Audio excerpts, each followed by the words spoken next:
Mom is diagnosed with a benign fibroid during her checkup, but somehow she ends up getting her entire uterus removed, leading to her getting an infection and dying from it.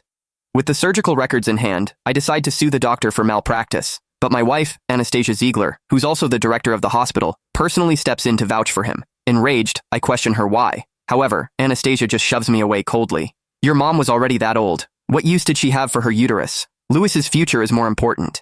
Anyway, I'll waive the hospital bills. You'd better take down the court case, though. Don't embarrass me any further in the hospital.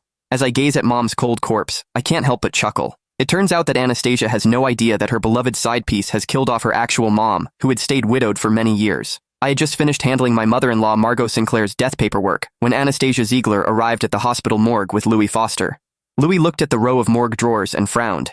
Gabriel, even if Anna is the hospital director, you can't waste money like this. Just get the funeral over with. She was just an old woman. Don't you think it's a waste to use a morgue drawer for a bumpkin hag like your mom? He pulled out a business card and handed it to me.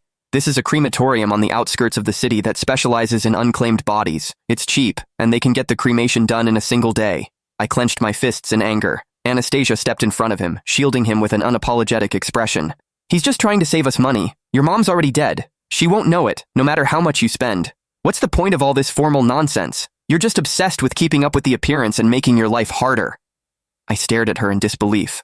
From the moment Margot died on the operating table until now, Anastasia hadn't shown a shred of concern once over the past 48 hours. When I insisted on suing the lead surgeon Louis, she said she would personally vouch for him. She even used her authority and connections to suppress internal objections at the hospital, allowing Louis, who should have been taken in by the police for investigation, to swagger right back to work.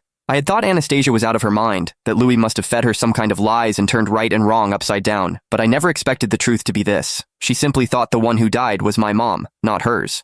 That realization felt both absurd and laughable. Seeing Anastasia protect him, Louis broke into a smug smile.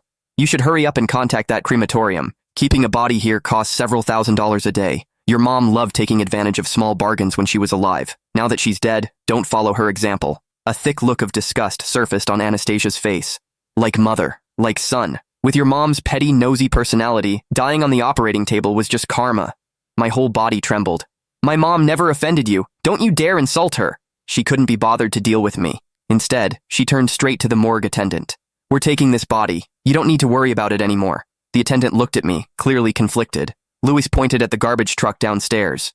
Anna, why not have that truck take her along? It saves transport fees and counts as helping the environment. Anastasia scoffed at me. You should be thanking Louis for being so considerate.